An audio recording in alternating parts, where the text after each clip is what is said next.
So much media, so little time. Who keeps track of it all? That would be me. This is Bob Andelman, and this is a Mr. Media interview, recorded live on blogtalkradio.com from the new Media and American League Baseball capital of the world, St. Petersburg, Florida. Kamran Pasha is a brave man. He knows that Sherry Jones's book, The Jewel of Medina, about the birth of Islam, lost its initial publisher in 2008 because of the ruckus it stirred up. He knows that filmmaker Mustafa Akkad, who created the 1977 movie The Messenger about the Prophet Muhammad, was killed by terrorists in 2005. He knows, as we all do, all about the decade-long fatwa by Ayatollah Khomeini against Salman Rushdie for writing the satanic verses. And yet, I hold in my hands Kamran's just-published novel, Mother of the Believers. It is the story of the Prophet Muhammad told in the voice of his young wife, Aisha. Now, Pasha was also a scriptwriter on the short-lived NBC drama, Kings, starring Ian McShane. I think this will be a very interesting conversation. I hope you'll join us. Kamran, welcome to Mr. Media. Thank you so much. I'm really excited to talk to you. I'm delighted to have you here. I tell you, I am about 100 pages in on the book, and I'm kind of, well, to use a very pop word, I'm really jonesing to finish the book. But with every page, I can't help but wonder about the risk you may have taken in writing this story. Well, you know, there are, unfortunately, Islamic extremists out there. I happen to be a practicing Muslim, so I take my religion very seriously, and I think it's a very large tragedy that there are some crazy people out there that want to stifle dialogue and dissent. My novel is written really to create bridges of understanding between the Islamic world and the West. I think this moment of history, we desperately need it. And Aisha, who is the Prophet's wife, who is the center of the novel, shatters every stereotype you have about Muslim women. I mean, she was a scholar, a poet, a politician, and a warrior. She led armies. And so I really wanted to bring her story to the world so that people like, she's kept up with people like Queen Elizabeth, Cleopatra. She's placed in the annals of great women throughout history. What compelled you to write this book, both in terms of, you know, a little risk there, but also, I mean, this is a big story to tell. Sure. Well, I mean, look, growing up as a Muslim in the United States, there are two prevalent stereotypes you have of Islam, which is, number one, it's a very violent religion. Number two, it's a very sexist and misogynistic religion. And that's just not my experience of the faith growing up as a Muslim and as a believer. And so Aisha always represented someone who really inspired me from childhood. Here's this remarkable woman that was powerful, empowered, very much a feminist, and also the woman that was the closest to Prophet Muhammad. He died in her arms. So that speaks about their relationship. So I really wanted to put her tale out there from childhood. This is something that's almost 30 years in the making to write this book. Well, and I want to ask you about that, how long you've been committed to this. I mean, how much research did you do? How long did you spend? And, you know, I would think that's the kind of thing that people who might be questioning the writing of this book, and certainly there are people out there who will, you know, sure.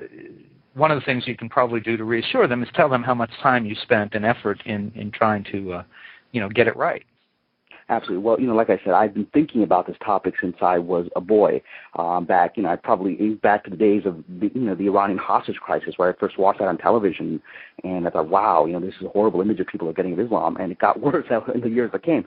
So I've spent many years in researching this. I've gone back to the original sources, and so and actually some Muslims who've reviewed it said, wow, this is actually really historically accurate. And so I think that's really what I try to do, and I threw my heart into it. And as a believer, my intention is not to rile up people, but to create bridges of understanding.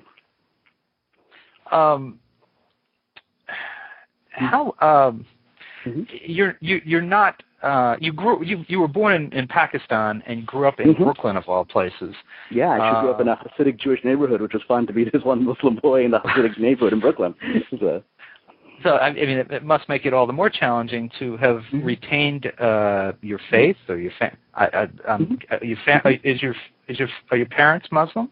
Yeah, no, my whole family is, and it's interesting. Okay. I think that the experience American Muslims have is that, you know, we tend to be pretty devout. I mean, this is a society that gives you freedom of religion, and unfortunately, just the history of the last 20, 30 years, Islam is always in the news, always in a negative way, and you become more conscious of being Muslim, so you end up being more practicing. And I go visit friends of mine in Egypt or Dubai, and they're like, yeah, I haven't prayed in a couple of years, it's not that important to me. Here, you're consciously aware of being Muslim because it's always in the news, it's never in the news in a positive way, and people in school, in college, in work, are always asking questions, and sometimes they're putting you on the defensive. And so in many ways, that really contributed to me being much more practicing than a lot of Muslims that are out there. And it's unusual for me as someone who is a believer and a practicing believer of a religion to be actually active in Hollywood, which is a very agnostic town in many ways. Well, actually, I would think it's probably a lot like Brooklyn, very, very Jewish and... Well, I mean, look, one of the great benefits I've had growing up in New York was that my best friends were always Jewish because they understood what it was like to be a little different from everybody else, right? And that really has actually been an aspect of connection with my colleagues here in Hollywood. They're like, hey, I know what it's like to have a religion that's a little bit different from everybody else's, and to be sometimes treated a little differently. So that actually creates a lot of bonds of friendship. Now, Kamran, is this your first novel? This is my first novel. It is the first of two that are coming out. The second one comes out next year through Simon & Schuster, which is actually a novel on the Crusades called Shadow of the Swords, which tells the point of view of the Crusades from a Jewish woman's point of view, which I thought would be very interesting. There are smaller topics out there, believe it or not. I wish I knew how to do that.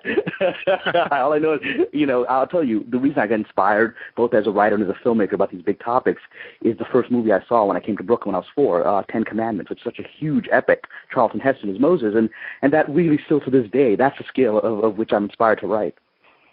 Now, okay, I'm glad you mentioned a movie like that. I mean, the Ten Commandments, big, sweeping story, gets the attention of Christians and Jews alike. I don't think anyone died over the making of that movie. It's been a while, but why do people of Muslim faith take these things so much more seriously, or do they? Is it just the perception that we have in the media? There are crazies. I would suggest you they're an incredibly small percentage of the Muslim population. There's 1.5 billion Muslims, and Salman Rushdie is still very much alive, and I'm glad he is, and he's a fellow author. And the kinds of things that happened, like that fatwa that was put against him, was more about Iranian politics than it was about any kind of theological issue. And there are nutty people out there. Here in Hollywood, one of the people that I truly admire is Martin Scorsese, and I think his movie, The Last Temptation of Christ, is one of the most remarkable movies about faith. I mean, it really inspires you to believe. And yet there were death threats on him. I mean, there were people that wanted to firebomb theaters. So we have crazies in our communities. The pivotal thing is for people who believe in art and dialogue to keep moving forward, because that's not what a religion doesn't become 1.5 billion people if it's all a bunch of extremists. It can't. Human beings, just don't have the energy to sustain that. A religion has to offer compassion, family, and community, and that's what Judaism, Christianity, and Islam offer. That's why they survive. How old are you, Kamran? I'm 37. 37. Young guy. Do you have family? Well, I have my parents and my sisters. I'm not married yet. And my father's asking me, why aren't you married? Get married. Muslim culture, you're married in your 20s. Like, why aren't you married? I don't get it. Well, and it's, and I don't want to be on this too much, but I mean, do you feel that you've opened up the door for one of these crazies to cause problems for you? Well, you can't control things like that. All I can say is this. I mean, there were a lot of Muslims that were very nervous about my intentions in this book because they feel that, I mean, the reason, forget the crazy, we're talking just simple people who are worried, am I trying to denigrate Islam? Because that's all they ever see, the images. They never see a positive image of their faith. And here's another guy trying to make money on it. Is he trying to denigrate it? And that's how they saw it. And so when they actually read it, they're like, this book is remarkable. This book has inspired me. I mean, you mentioned Mustafa Akkad, the movie The Message, which is the only big historical epic in English done about Prophet Muhammad. And it was in the 70s. And initially there were people that resisted and said, I don't know, is this blasphemous? What are we doing here? And the movie, you go to any Muslim home in the world, and that's now on DVD. It's one of the most beloved movies 30 years later, even though there was resistance to it initially. And I think that same thing is happening in my book. People realize my intention is to inspire dialogue, inspire faith. And because I don't have an atheist's attitude towards faith, I think faith, whether it's Jewish, Muslim, Christian, Hindu, whatever, I think faith is a very beautiful thing. And so that love of faith is what comes across the book, and I think people of faith see that. I hope that's the case. I mean, I'm reading it. I'll be honest with you. I got this, and it was recommended by a friend, and I thought, well, I don't know, and I started reading it, and I thought, okay, all right, the pages are flying by. This is a story I know nothing about.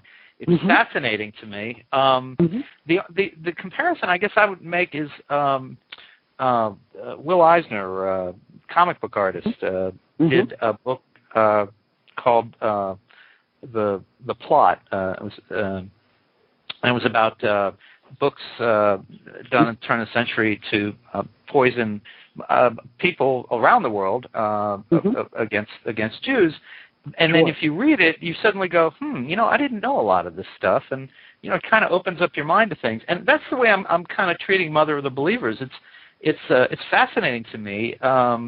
It reminds me of a book I read. I guess it's been about 10 years, called A Suitable Boy, which was about Indian culture, and it's not. I mean, it doesn't take you back to the beginning of faith the way your book does.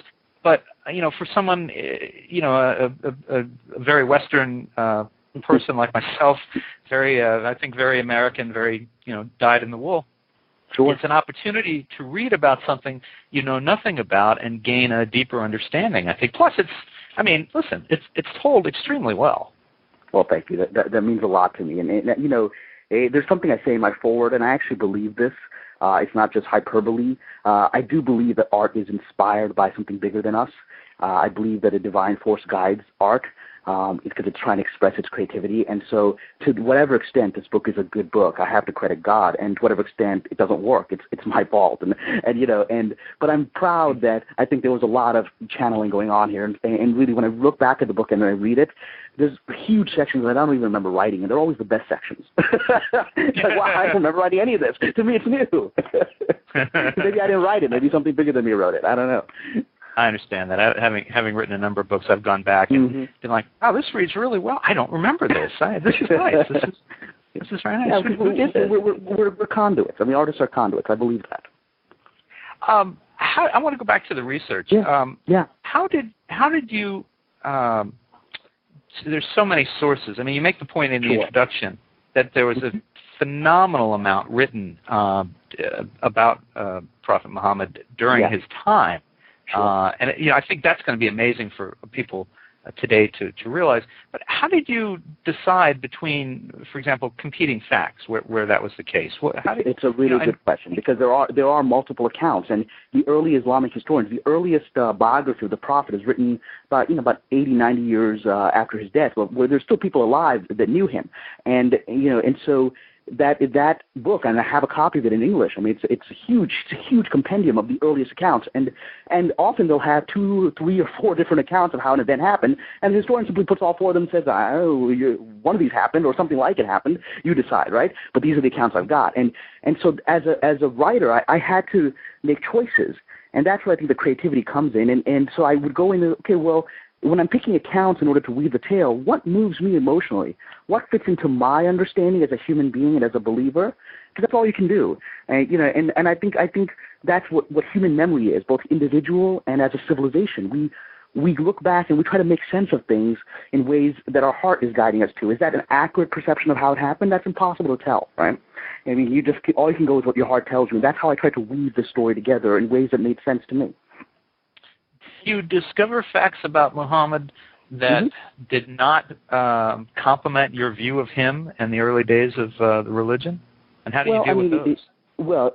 It's all about what value and judgment you place on that. I mean, look, I think that if people actually took the time to really read much that's in the Bible, and most people sort of read a few quotes that they really love and they pass on to their kids, but if you read the book of Joshua, it's a book of warfare, and really horrific warfare. I mean, it's about killing women and children and mass. I mean, it's pretty intense stuff, and so I think it's the same kind of thing that the Jews and Christians have to face when they look back at their own religious literature, parts that they often are uncomfortable looking at, that the writers weren't uncomfortable with at the time because they were in a different world and the value system was different.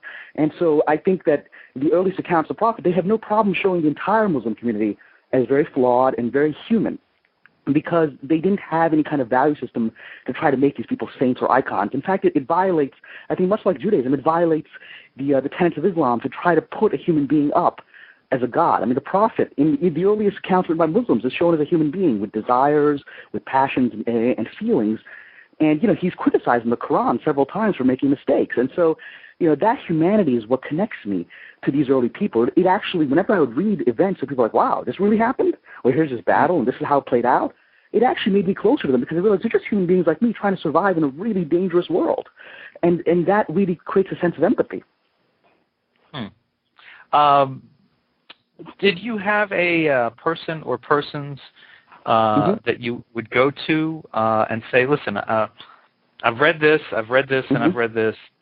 I am not really sure. Is there was there an authoritative person or persons that you could turn to and say, what do you think? Well, I mean, one of the challenges that Islam faces is that in many ways it's much more like Judaism than it is like Christianity. Because Christianity has organized churches, and certainly the Catholic Church is the most organized. Right. But Islam is just a community. There's no centralized structure, right? And that has its benefits. It also has, its problems because, you can have individual crazies who all think that they're doing God's will, and there's really no one to tell them no, unless it's just the full voice of the community. And so that there are a lot of Islamic scholars out there, a lot of people with different opinions. Both as a believer and as someone inside the community all my life, I certainly had opinions. I chose when reading this to really just do it independently and make my own choices based on my heart, because everyone's got their own political agendas, and we're human beings. Everyone wants to portray their religion in ways that are comfortable to them. And so I said, well, let me get the book down, and then let me just see what people's reactions are. And I actually got this glowing endorsement from one of the biggest Islamic scholars in the United States, Reza Eslan, who wrote No God But God. You see him all the time in the news, on The Daily Show. And he said it's a really beautiful book, and it moved me.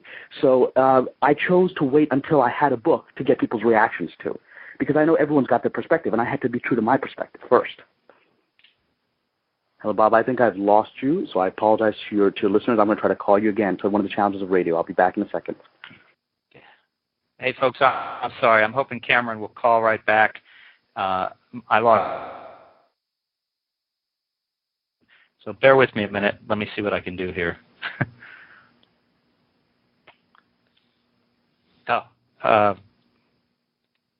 Here we go. One of the challenges of radio is sometimes you get disconnected. Hey, Kamran, thanks for calling back. I lost the connection, and I guess maybe you did as well, and I apologize for that. No, I'm glad. I'm having a really great conversation. Good. Well, I wanted to, before we get too far along, I wanted to give out our phone number and see if we have anyone who'd like to call in and talk to you about this. Give us a call,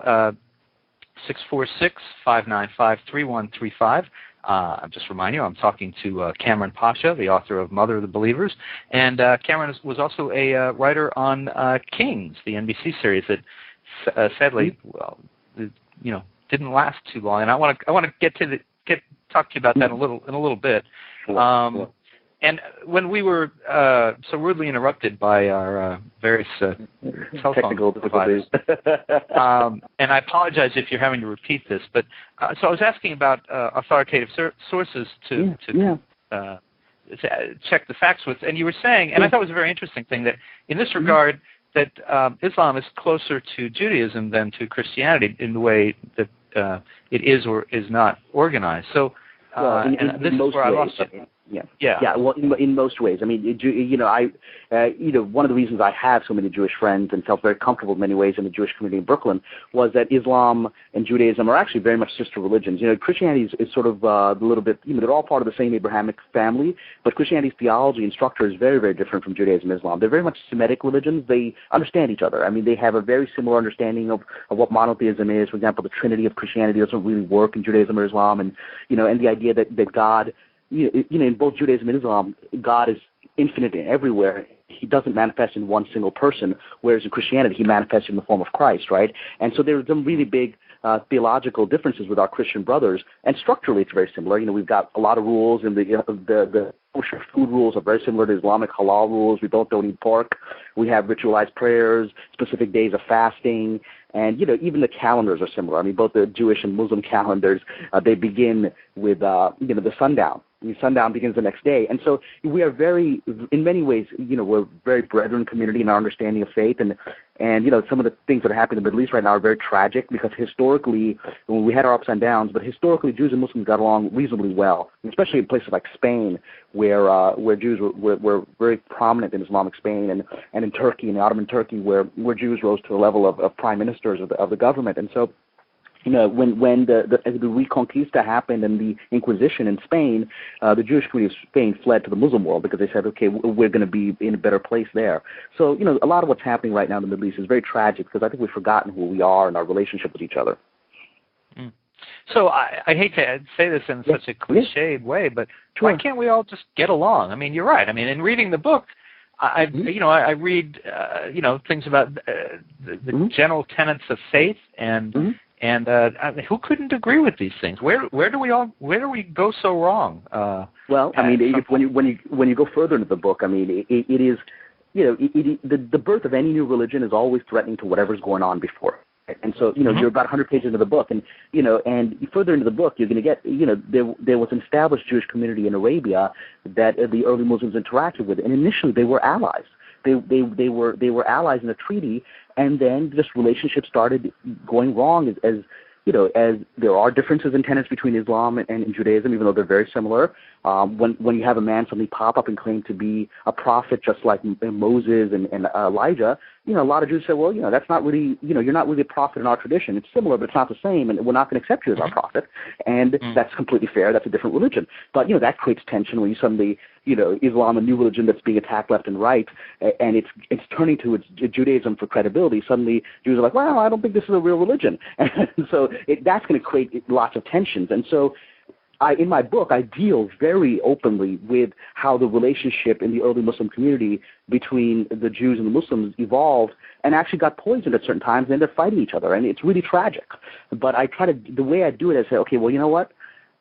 Let me just show both people's point of view, because both of these groups saw themselves as the heroes of the story, right? And that's what we all do. And I think that's how you start healing conflict, which is say, okay, let me see your point of view. Everyone thinks that they're the good guy. Everyone thinks that the person they're fighting is a bad guy. No one believes they're the bad guy. So let's see other people's points of view. Once we start that process, hatred starts to disappear because you realize, well, maybe if I was in that environment, I would think the same way too. So maybe it's just another human being. So I don't know if I have to fight him. It was interesting, two pivotal moments in what I've read so far. And I apologize that I haven't gotten through the book. I got it late, and I've done the best I could. It's a big book. Big book. But yeah, we're talking 500 plus pages, folks. So plan to spend some time with this book. But it flies. It flies. It does fly. It does. It really moves quickly. But two of the pivotal points that I've come upon so far. Yeah. One was really interesting is that part of the resistance to Muhammad as a prophet had less to do with religion and more to do with commerce. Absolutely. The idea that the city fathers, if you will, in Mecca were upset that he was threatening to draw away the pilgrims and that they would spend less money and they would go to another city. And it's just, I mean, that's it's like the Convention and Visitor Bureau in Brooklyn being upset that maybe people are going to go to Queens instead. And when you're in a desert environment where there's no central government, and it's a lot like what's the craziness we see in Somalia today or Afghanistan, that actually matters, because if trade stops in your city, you're going to starve to death, right? I mean, there's no civilization there. It's just people living in huts, in a desert where the only thing that's keeping them alive is camels come through here with water and food, and you trade with them and you survive, right? And so the Meccan leaders, the primary objection, they didn't really care about the Prophet Muhammad is calling for them to worship one God, the God of Abraham and Moses. They didn't really care. They've heard all those stories from Jews or Christians before. That didn't bother them. But what was, what bothered them was they were afraid that he was going to disrupt economic structure, and so the tribal chiefs made war on him because they were afraid of losing money. And that really was the primary motivation. It wasn't really theological. And because we see that, without giving away the whole book, because there's a lot more in it, when Islam eventually does triumph, as we know historically it did, when it does triumph, most of the adversaries and enemies of Islam in Mecca, the tribal leaders, the chieftains and the merchants, ended up adopting Islam when they saw that not only was Islam not going to take away the prosperity, the Prophet actually he changed the meaning of the pilgrimage. It changed it from a pagan ritual worshiping idols to a pilgrimage honoring Abraham and the one God. And so, that suddenly brought more people to Mecca. And, now I was actually in Mecca for the first time in my life in December on the Great Pilgrimage. And I went there with my mother, and there were 4 million people there. It's one of the most prosperous cities on the planet because part of the pilgrimage that the Prophet instituted, because he was very wise, himself was a merchant, is that not only do you do all the holy rituals and connect with fellow human beings from all over the world, you're encouraged to trade and exchange information and goods. And so it's a huge commercial center. And so the Meccans, when they realized, hey, this is going to be great for business, ended the resistance. But it was a pretty brutal resistance for 20 years. I mean, a lot of people died in their efforts to squash this movement.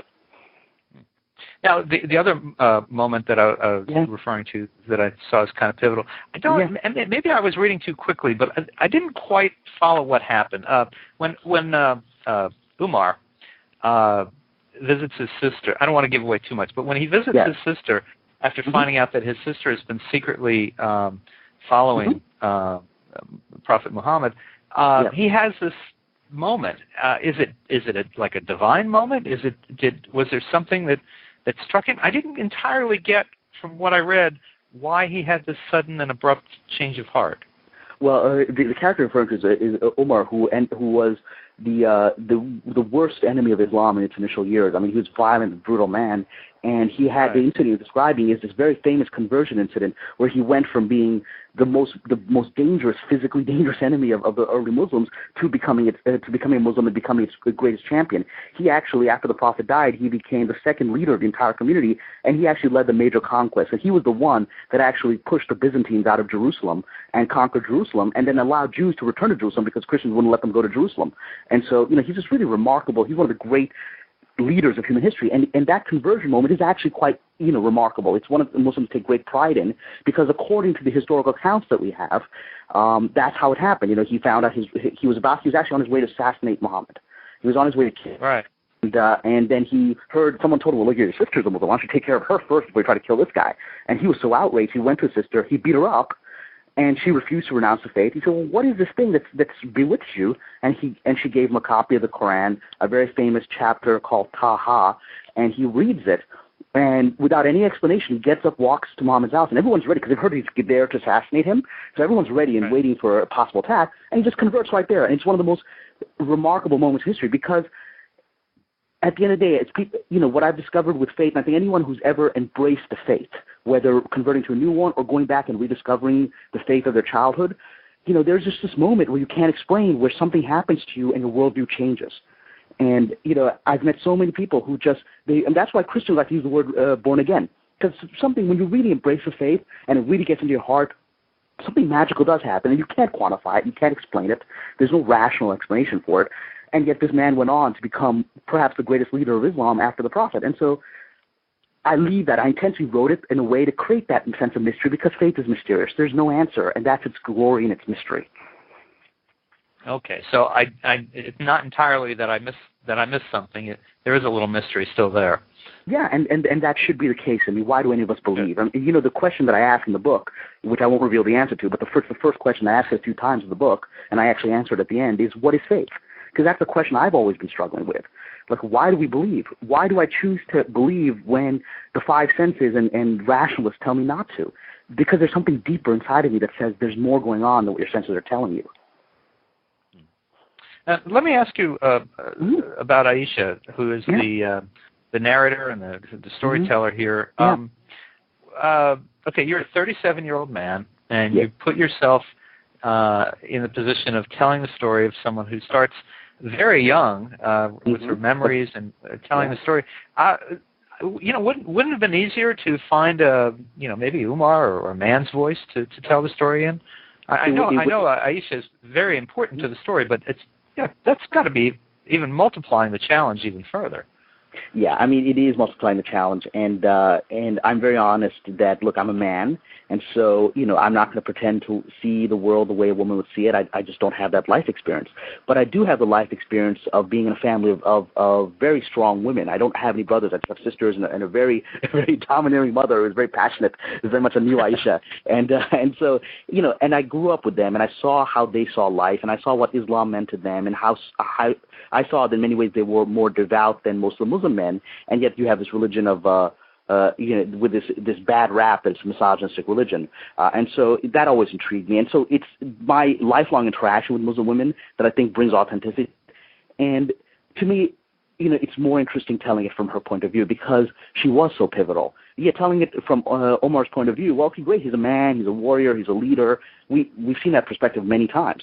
To see a woman in this desert world who becomes this huge leader and becomes the general of armies that conquers into Iraq. I mean, and at the same time remains a woman with all of her feelings and emotions and passion and depth that's different from a man's. I think that was more interesting, and that's really why I fell in love with the tale. And again, the moments where people have told me that it really feels like it's her speaking, those are moments I don't remember writing. So maybe there is that force guiding you to go beyond your limitations and create.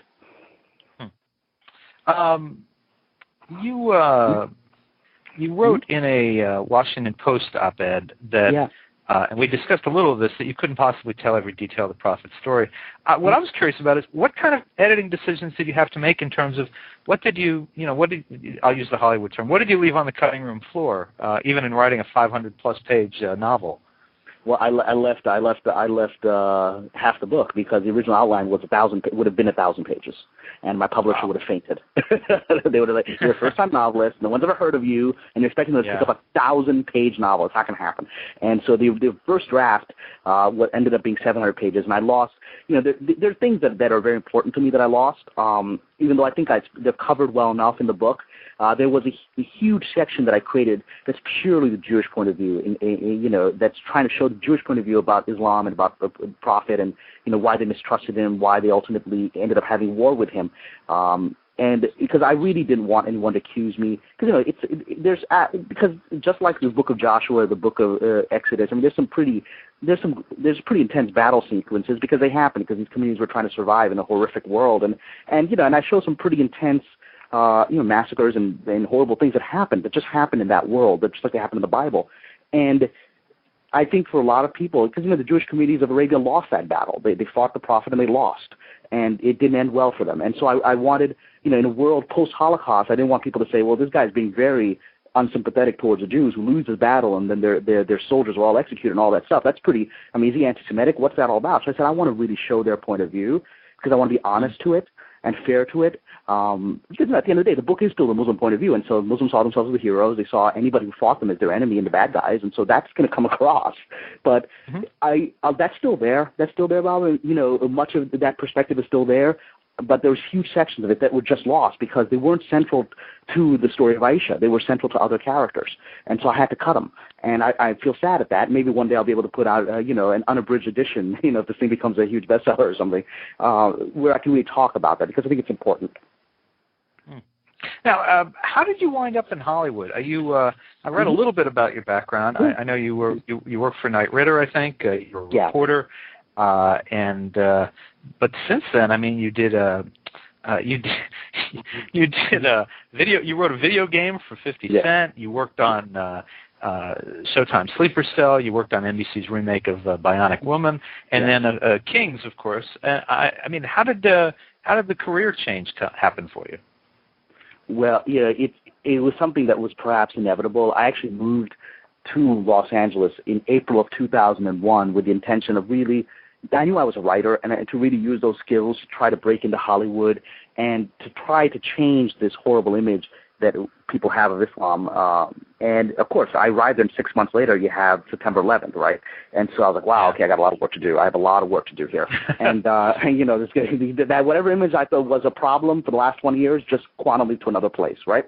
And it's bad. And so that's why I was a journalist and I was an attorney, and then I just wasn't very fulfilled in those professions. I knew I was a storyteller, and I knew that's what I wanted to do. And so I moved out here back, I said, in 2001, and It's been a struggle.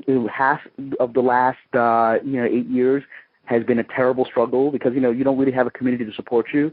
It's much like what the Jewish community went through in its very early days of trying to survive in America. It was like, okay, it's just us, right? And how do we make it in a world that's pretty hostile? And here it wasn't just us; it was just me. It was just one guy. And there was no community of established, or even there were some struggling Muslims trying to make it. And they still are, like as actors and directors, but no one had really made it. And so here I was saying, well, how do I do this? And I don't have any support. It's just going to have to be pure talent and luck if that is the case, right? And so. It was a bit of a struggle, but I think it's got a life of its own now, and thankfully my career is moving forward, and I'm really proud of everything that I've done to get here. You worked on Bionic Woman, which was a much talked about show that just didn't quite grab people's attention, but it got a lot more opportunity than Kings did. How frustrating is this to work on these two shows back to back that had so much good word and were very innovative shows, and then at the end of the day you're left with nothing in your hands? Well, I mean, the thing that I'm left with is I was part of a wonderful creative community that did make some really interesting stuff, and it's part of the challenge of Hollywood is all there's forces much bigger than you.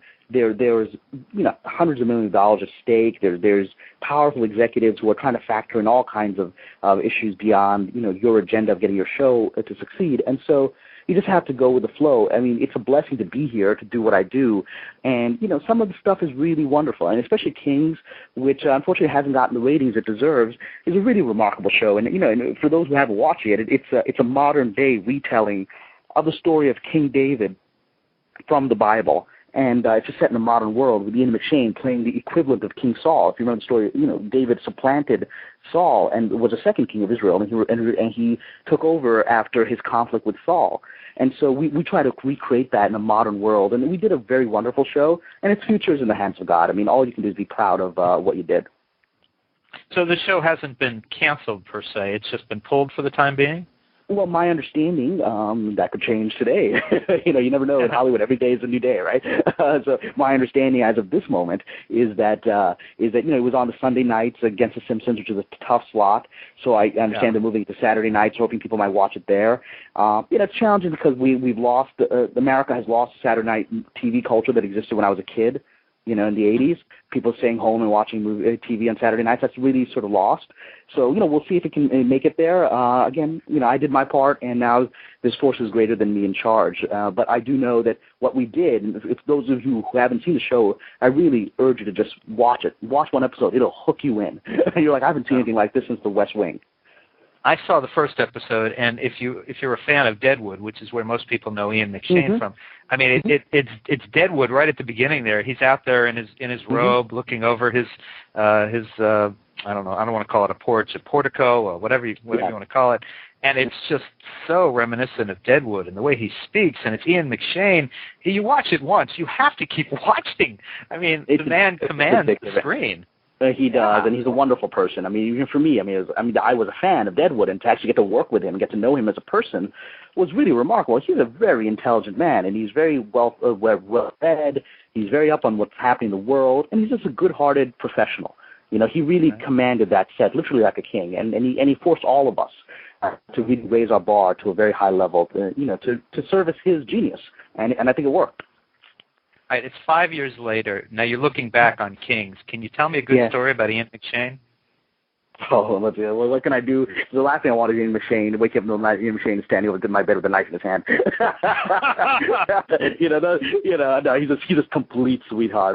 But he has this image of being a very dangerous guy, right? He's a total, but he's what I can tell is I remember one of my favorite moments in the series where we were filming, and I was on set where he's the king, and slowly but surely he's devolving into madness, as the Bible suggests Saul did. And, he's becoming more and more paranoid and becomes convinced that David is his enemy rather than his ally. And so there's this really incredible moment where he breaks down in front of the public. He's doing a mock trial of people that he thinks are traitors. He's doing a trial, and it's really a kangaroo court where he's just pushing it through and unjustly convicting people that he thinks are his enemies.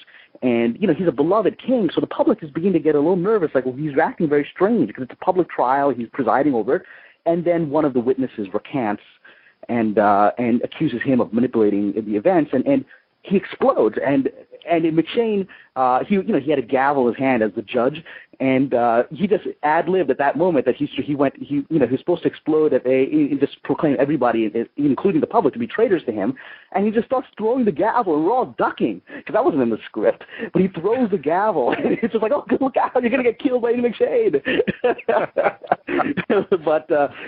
but he's such a great actor. Is that that was the right honest action for that character, even though it wasn't scripted. He was there. That's funny.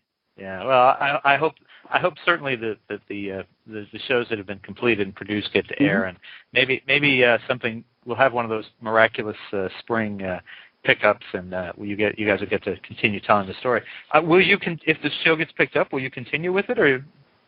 Well, I mean, right now where I am actually is in the stage that I'm in my career is I'm actually beginning to develop my own TV series, and so I can't reveal a lot of details about that yet. But I'm in the process of doing that, and that's really where I want to go as the next step. And I've worked for about 5-6 years as a producer on other people's brilliant work, and it really is my turn, I think, now to start creating something. That's really why I came to this town.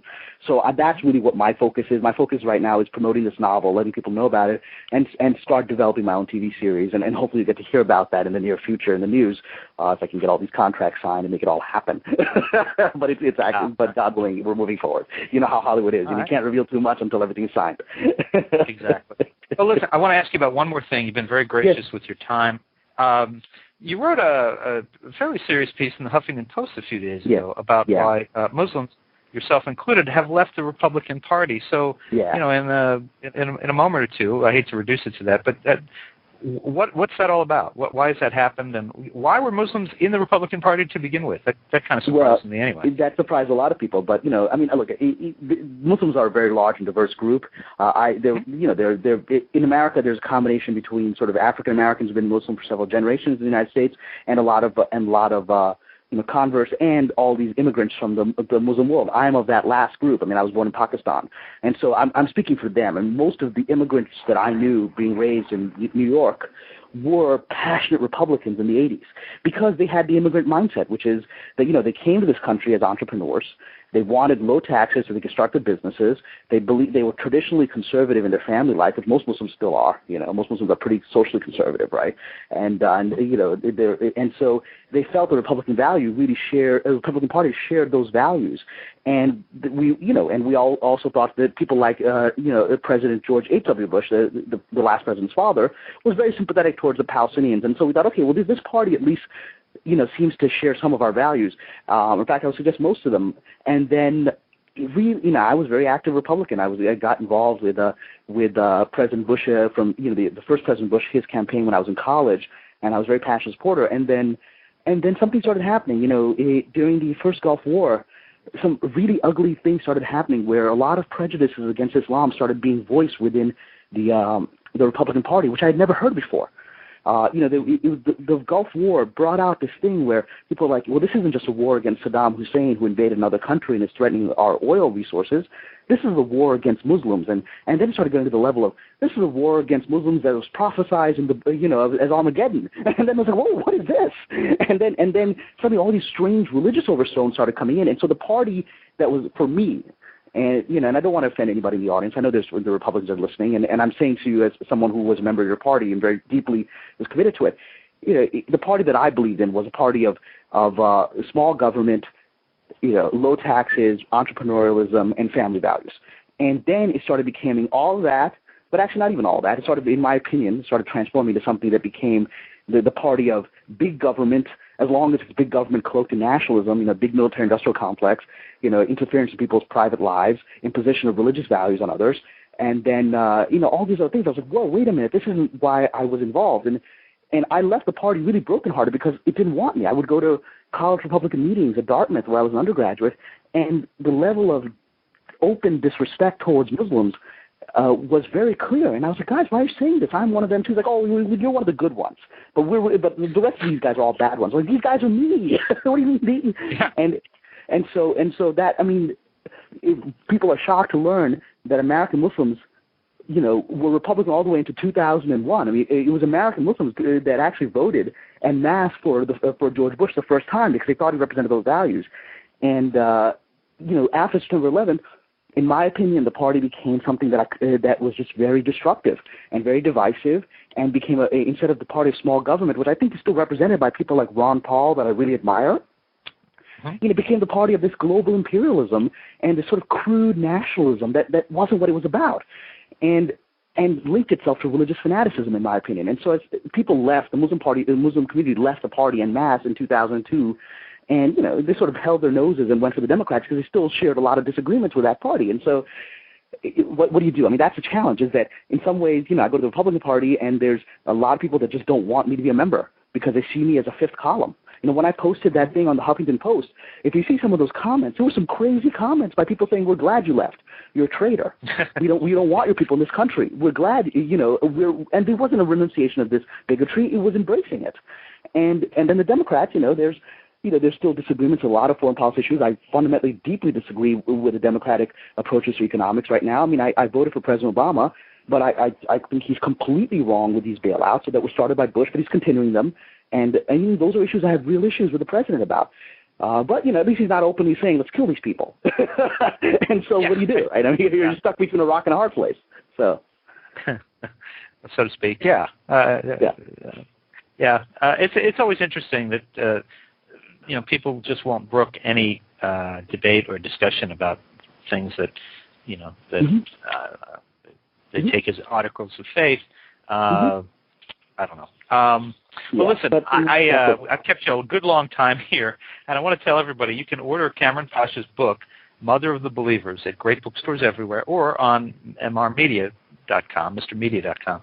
You may also want to visit his author's site, his personal site, www.kamranpasha.com. That's KamranPasha.com. He is also on Twitter. He's just started posting updates on Twitter. You can search by his name, Kamran Pasha. And Kamran, it was fascinating to talk to you. I can't wait to finish the book. And I wish you luck with the second one and the show that you're developing. And appreciate your time today. I appreciate your time, and I'd love to talk to you again. It was really a gracious conversation. And so hopefully, the world, Islam is always in the news, so hopefully I'll be able to come back and chat about stuff that's happening in the world. Love to have you back, and good luck with the book. Thank you so much, Bob. Thank you. Bye-bye. Bye-bye. And folks, for more interviews with novelists, surf over to our main website, www.mrmedia.com. That's where you can listen to my earlier conversations with Peter Gollenbach, Alexander McCall Smith, John Darden, James Sheehan, Sarah Zarr, Kristen Hamill, Sue-Ann Jafarian, and many more.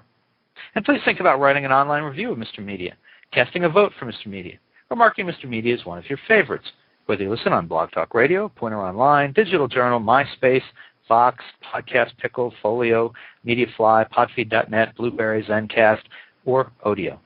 Subscribe to Mr. Media on iTunes and you'll never miss a show. Just search Mr. Media Interviews from within iTunes and subscribe for free. You can also listen with a piece of string and a tin can in many locations. If you've got an idea for a guest, email me directly at bob@andelman.com. That's ANDELMAN. You can also follow me on Facebook or on Twitter, www.twitter.com/Andelman. Thanks so much for joining us today. I always appreciate when you give up a little piece of your day to spend it with us. Thanks for listening.